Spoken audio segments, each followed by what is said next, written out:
안녕하세요. 책 읽어주는 에젤 강미경입니다.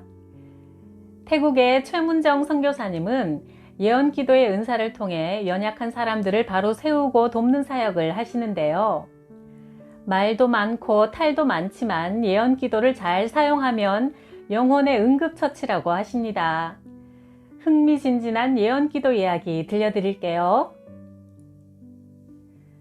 나는 태국 선교사 7년 만에 완전히 지쳐버려서 지인이 있는 중국 북경으로 잠시 떠났다.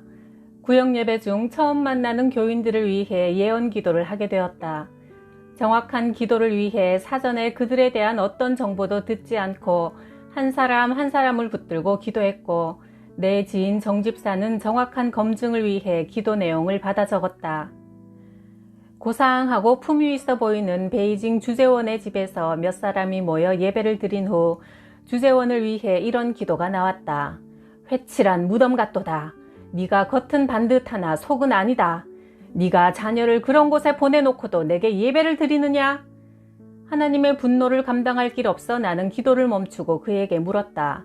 이게 대체 무슨 말씀인가요? 그러자 그가 덜덜 떨면서 답했다. 제가 얼마 전 자녀를 명문 무신론 학교에 보냈는데 그걸 말씀하시는 것 같아요. 하나님이 없다는 공산주의 사상을 가르치는 학교지만 우선 대학부터 가고 나서 신앙은 언제든 생기는 거니까요. 저는 그렇게 생각하고. 그의 말에 나는 기가 막혔다. 집사님, 신앙은 저절로 생기는 게 아니에요. 신앙은 힘써 지켜야 되는 거예요. 저절로 생기는 것은 불신앙이지 신앙이 아닙니다. 명문대학에 보내려는 엄마의 욕심이 부른 결과였다. 출세를 우상으로 삼고 사는 우리 시대의 모습을 그대로 보여주고 있었다. 그에게 하나님은 잠언 3장 말씀을 주셨다. 너는 마음을 다하여 하나님을 신뢰하고 네 지혜를 의지하지 말라. 너는 범사에 하나님을 인정하라. 그러면 내 길을 인도하시리라. 스스로 지혜롭다 여기지 말고 하나님을 경외하며 악을 떠나라. 잠언 3장 5절에서 7절. 그 후 그는 회개하고 교회에서 아이들의 진로 상담으로 봉사하고 있다. 아픔을 사명으로 바꾸시는 좋으신 하나님을 찬양한다. 그날 함께 예배에 참여한 다른 집사님에게서 자살의 기운이 느껴졌다. 나는 그를 혼자 따로 불러 이야기했다. 왜 죽으려고 하는지 말씀해보세요. 그는 선뜻 말을 못하고 계속 울기만 했다. 집사님, 주님이라고 해보세요. 그러나 그는 주님이라는 소리조차 내지 못했다. 신앙이 바닥을 치니 기도조차 할 수 없었던 것이다. 나는 그를 붙잡고 악한 영을 대적하는 기도를 한 후에 이런 말을 했다. 매일 시간을 정해놓고 기도하고 성경을 읽으세요. 성령으로 충만해야 죽음의 영, 자살의 영이 침투하지 못합니다. 자살하면 죽음의 영인 사탄을 따라 지옥에 갈 수밖에 없습니다.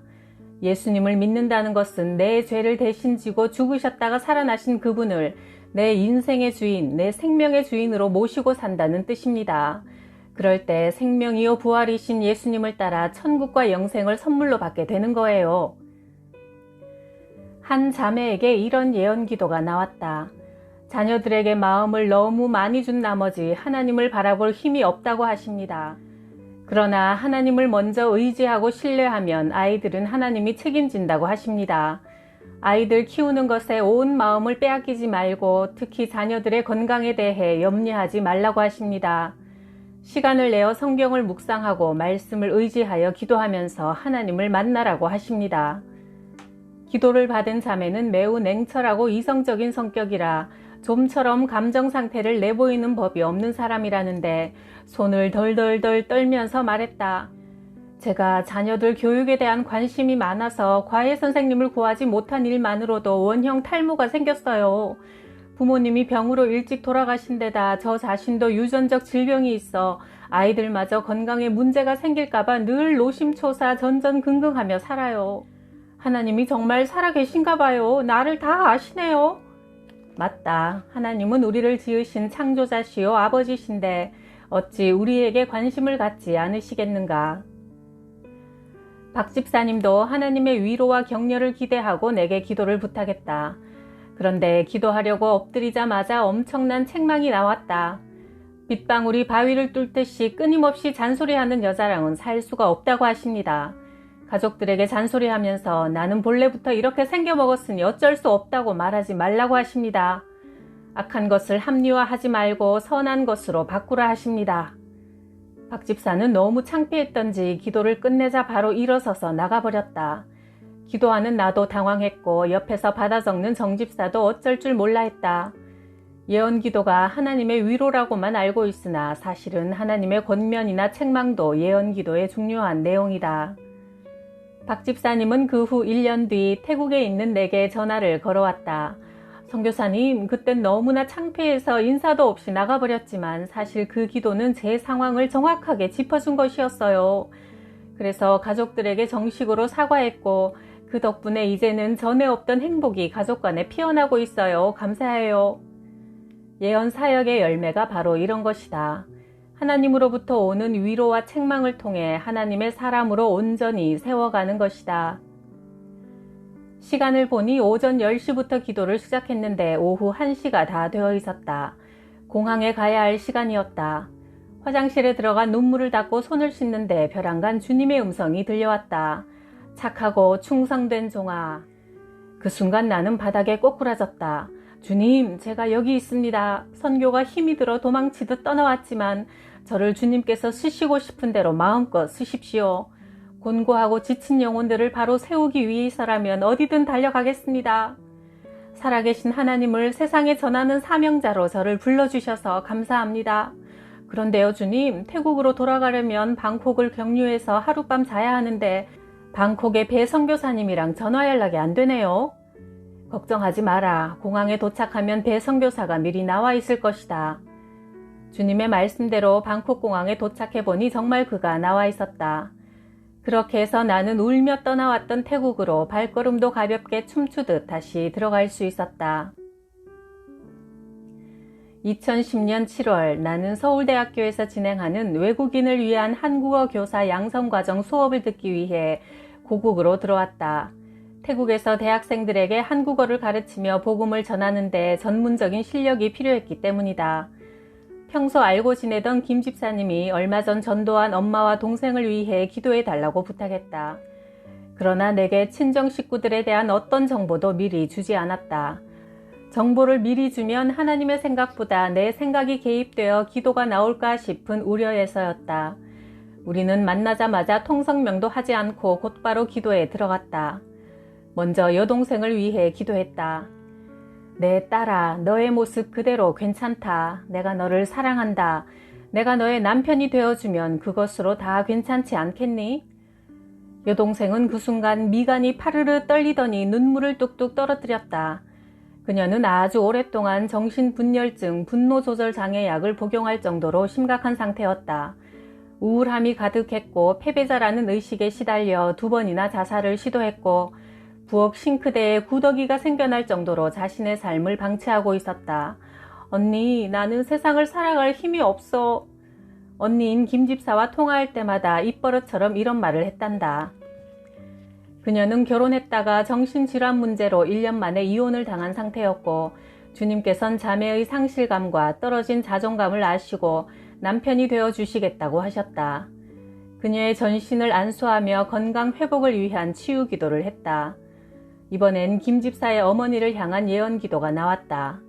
자식을 위해 기도하라고 하십니다. 어떻게 하면 아들에게 돈을 잘 불려서 넘겨줄까를 고민하지 말고 어떻게 하면 그 아들에게 믿음을 남겨줄 수 있을까를 생각하라 하십니다. 어머니는 유독 아들에 대한 집착이 강해서 어렵게 사는 딸도 있었지만 적지 않은 재산을 아들에게만 주고 있었다. 그런 어머니에게 하나님은 영적인 유산을 남기는 일에 힘을 쓰라고 권면하셨다. 이어서 김 집사의 막내 동생 부부를 향한 기도가 이어졌다. 지난 날의 죄 때문에 내가 벌받아서 죽을 거야 두려워하지 말라고 하십니다. 예수님이 이미 그 죄값을 다 치르셨다는 사실을 믿고 인정하라고 하십니다. 자녀들도 네가 기도하는 대로 잘 자랄 것이니 염려하지 말고 기도에 힘쓰라고 하십니다. 그리고 회개에 합당한 삶을 살아가라고 하십니다. 이렇게 기도하자 막내 동생이 오열하기 시작했다. 그 부부는 나를 만나기 몇 달 전에 셋째 아이를 임신했는데 혹시 기형아를 낳을지도 모른다는 불안감에 아무도 몰래 낙태를 했단다. 그러다 보니 첫째, 둘째 아이에게 조금만 문제가 생겨도 내가 아이를 지워서 벌 받는 거야 라는 죄책감에 시달렸고, 여동생은 밤마다 홀로 우는 날이 많았단다. 그 남편은 교회를 다녀도 한 번도 무릎 꿇고 기도해 본 적이 없었는데, 그날 이후 날마다 시간을 정해놓고 기도하며 전도 훈련을 받아 예수님을 전하는 일에 앞장서게 되었다. 이렇게 기도를 마치자 모두들 훌쩍이는 가운데 어머니가 입을 떼셨다. 선교사님이라고 하셨지에? 선교사님들은 다 이렇게 용합니까? 무슨 자격증이라도 땄습니까? 정말 놀랬습니다. 하나님께서 참말로 살아계시고 나와 함께 하시고 나를 속속들이 다 안다는 사실을 알았습니다. 그러자 여동생은 언니에게 이렇게 물었다. 언니야, 네 정말 선교사님한테 나에 대한 이야기 하나도 안 했지? 참말로 하나도 안 했지? 나는 그들에게 말했다. 여러분, 저를 주목하지 마세요. 이것은 하나님께서 제게 주신 은사이고 하나님이 직접 하시는 일이지 저와는 상관없는 일입니다. 저는 하나님께서 알려주시는 것만 선포할 뿐이에요. 예언기도는 연약한 자녀들에게 하나님의 사랑과 뜻을 전하여 믿음의 사람으로 바로 세우기 위한 도구랍니다. 내 할머니는 신기가 대단한 무당이었다. 점을 치기 위해 쌀을 던지면 그 쌀알이 바닥에 바짝 섰다. 머리카락 떨어지면 재수 없다고 방 안에서 머리도 못 빗게 하여 우리는 할머니 앞에서 늘 죄인처럼 주눅이 들어 살았다. 1년에 14번 있는 집안 제사 때마다 정성껏 쌀알을 하나하나 골라 신주단지 모시는 곳에 올려놓았다가 밥을 하면 놀라운 일이 벌어지곤 했다. 밥솥 안에 새 발자국이나 소 발자국 같은 것이 찍혀 있었다. 그런 모습을 볼 때마다 나는 무서웠지만 엄마는 당연하다는 듯 말했다. 조상님이 왔다 가셨네. 그러던 어느 날 엄마가 딸 9 모두에게 이제부터 교회 다녀라 하고 명령했다. 언젠가 할머니가 돌아가시면 할머니의 신기가 손녀들에게 대물림되어 누군가 무당이 될지도 모른다고 염려하셨던 것이다. 그 덕에 우리 9 자매는 주일마다 교회에 열심히 다니게 되었다. 그러던 중 할머니에게 중증 치매가 왔다. 평소 목소리 쨍쨍하고 그 누구도 두려워하지 않던 할머니가 돌아가시기 얼마 전부터는 뭔지 모를 두려움에 사로잡혀 이를 바득바득 갈며 이런 말씀을 하셨다. 저기 저 검은 것들이 와서 나를 데려가려 한다. 평생 귀신을 모시고 살던 할머니가 죽음 앞에서 두려워 덜덜 떨다가 어느 날 갑자기 숨을 거두었다. 나는 언니와 함께 기도원에서 열리는 부흥회에 참석했다. 기도 시간에 사력을 다해 부르짖었다. 하나님, 살아계시다면 나 좀 만나주세요. 나는 하나님을 만나야 해요. 만나주시지 않으면 저 죽어요. 두 손을 모은 채 그렇게 기도하기를 얼마나 했을까. 어느 순간 회개의 눈물이 터지며 뜨거운 불이 내 몸에 떨어지는 것을 느꼈다. 엄청난 고압전류에 감전된 듯 모으고 있던 두 손을 아무리 떼려고 해도 떼어지지 않았고 온 몸이 그대로 굳은 채 전류에 타는 듯한 느낌이었다. 아프진 않았지만 누군가 나를 강력하게 지배하고 있었고 내 입에서는 유창한 중국어가 쏟아졌다. 중앙대에 입학한 후 하루는 내 기도를 녹음해서 중국어과 후배에게 들어봐 달라고 부탁했더니 정확한 중국 본토 표준어는 아니지만 변두리 지역의 중국 사투리 같아 했다. 어느 날 영문과 한 후배와 함께 철야기도를 갔다가 누나가 내 옆에서 중국어를 했다가 독일어를 했다가 영어를 했다가 반복하니까 너무 신기해서 그거 듣느라 내 기도는 하나도 못했어 말하기도 했다. 그렇게 성령께 사로잡힌 후 예배의 자리가 너무나 좋았다. 기도 시간이 되면 시간 가는 줄 모르고 기도에 전념했다. 길을 가다가도 교회만 보이면 안으로 뛰어들어가 2-3시간씩 기도하다 나왔다. 성경도 몇 시간씩 읽었다. 성경 66권이 결국은 예수 그리스도를 증언하고 있었다. 하나님과의 동행이 깊어지면서 나를 구원하신 하나님께 나 자신을 드리고 싶은 마음이 간절했다. 헌금을 드려도 꼭 다리미에 달여서 빳빳해진 지폐로 드렸고 어쩌다 새 지폐가 생기면 주님께 기쁨으로 드렸다. 폐기력이 있어 가고 싶은 간호대학에 불합격 판정을 받았는데 성령의 불세례를 받고 병이 나았다는 확신이 들어 병원에 갔더니 의사가 말했다. 아무 이상도 없는데 병원에 왜 왔냐? 검사 결과 내 몸에는 폐결핵의 흔적조차 없었다. 그런 은혜들을 체험하면서 어떤 사람을 위해 기도하면 그 사람의 마음과 생각이 읽혀졌다. 고통, 두려움, 수치심, 기쁨 등의 상태와 그 이유까지 구체적으로 읽혔다. 상대방의 정보를 성령의 조명하심을 따라 알게 되는 지식의 은사였다. 어떤 사람에게는 성령을 통해 지혜의 말씀을 주시고 어떤 사람에게는 같은 성령을 따라 지식의 말씀을 주신다. 고린도전서 12장 8절. 이 은사는 상대방의 문제를 놓고 함께 기도하여 하나님의 방법으로 해결하기 위해 주시는 것이다. 고린도전서 14장 12절 말씀처럼 성령의 모든 은사는 교회에 덕을 끼치기 위함이다. 2003년 남편 송영관 목사와 중앙대학교 대학교의 파송 선교사로 태국으로 향했고 하나님은 특별히 예언 기도의 은사를 더해 주셨다. 어떤 집사님에게는 이런 기도가 나왔다. 가계부를 쓰다가 볼펜을 던져버리지 말고 기도하면 하나님께서 필요를 채워주시겠다고 하십니다. 집사님은 경제적으로 심한 고통을 겪고 있다가 사소한 일상을 하나님께서 말씀하시자 펑펑 우셨다. 그 후 매일 기도하며 필요를 구할 때마다 하나님의 물질적인 공급하심이 기적같이 이어진다고 고백했다. 어떤 남자는 수년째 불면증으로 잠을 못 이룬다고 하여 기도했더니 이런 내용이 나왔다. 아내와 각방을 쓰지 말고 한 침대에서 친밀함을 누리며 살 때 불면증도 해결되고 평안이 올 것이라 하십니다. 잠깐 기도할 틈을 얻기 위해서라는 목적 외에 부부가 각방을 쓰는 것을 하나님은 기뻐하지 않으십니다. 그러자 그가 깜짝 놀라며 말했다. 각방을 쓴 지 수년째인데 하나님이 그런 것도 다 알고 계시네요. 2011년 8월 어느 부부를 만나 기도했다.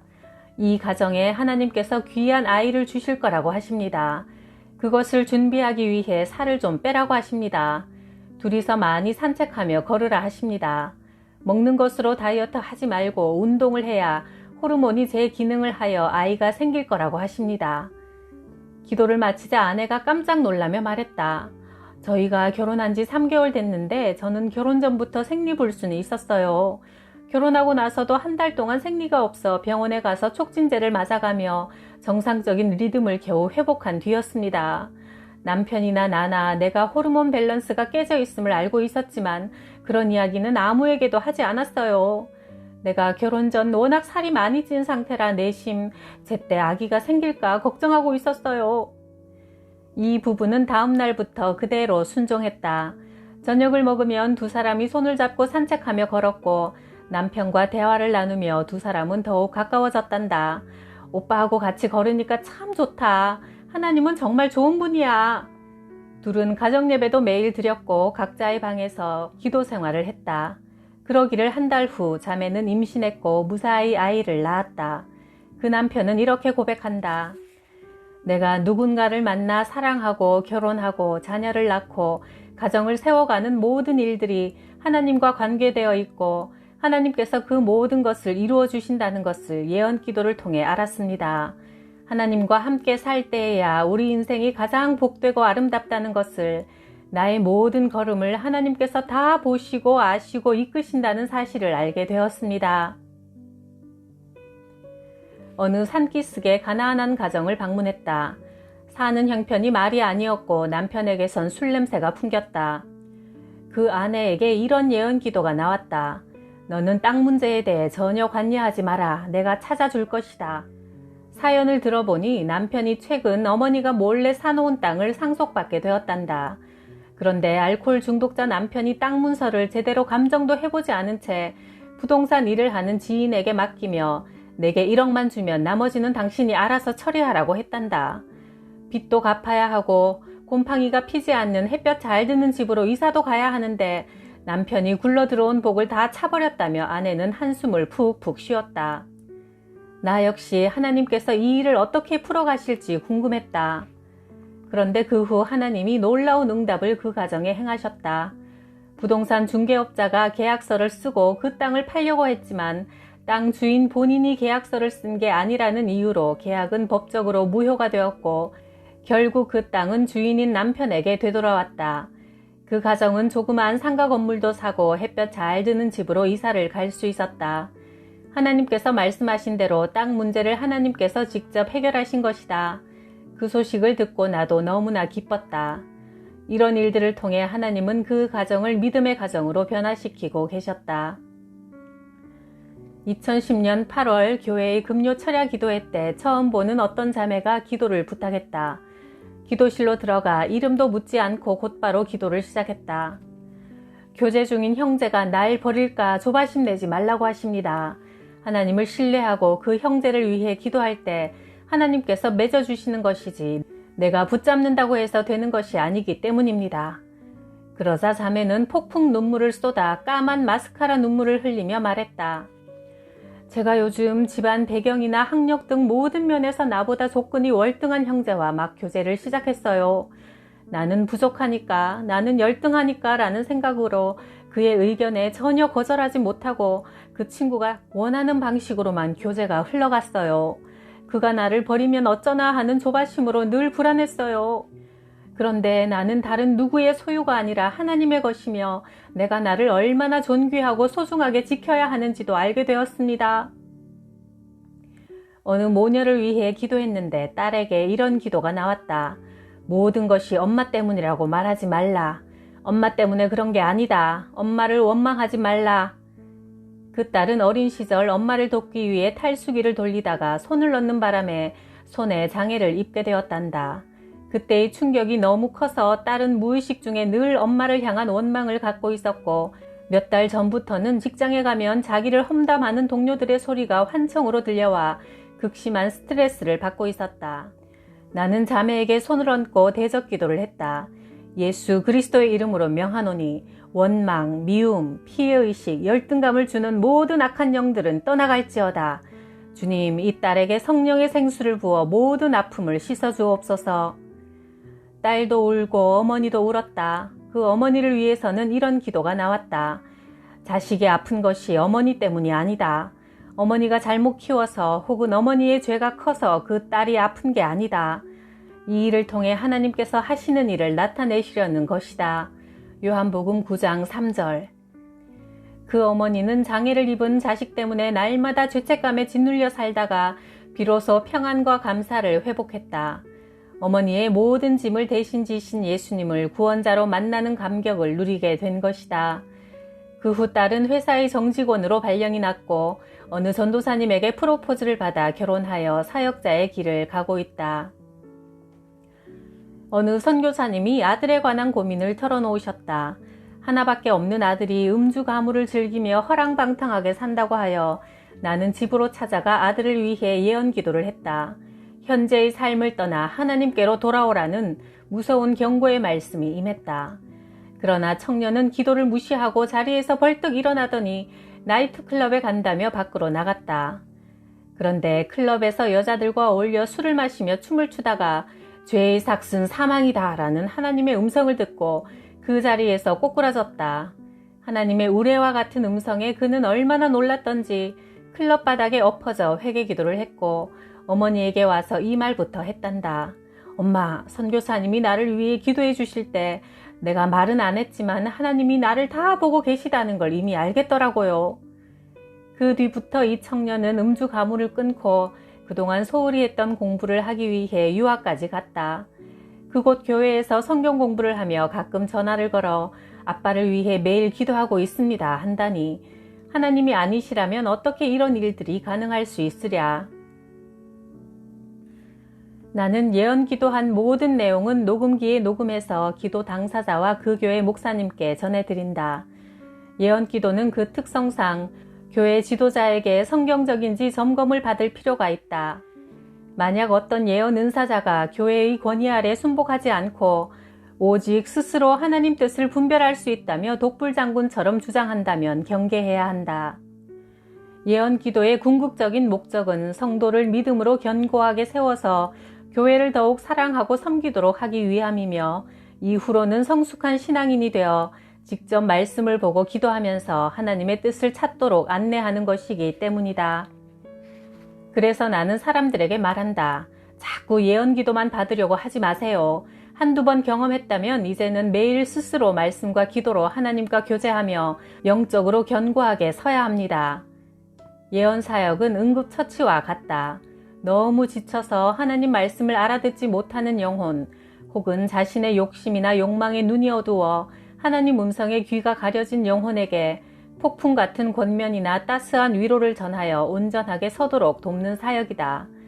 그러므로 응급 상황에서 한두 번 예언 기도를 받는 것은 유익하지만 항상 모든 일을 타인의 예언 기도를 통해 인도받으려는 자세는 위험하다.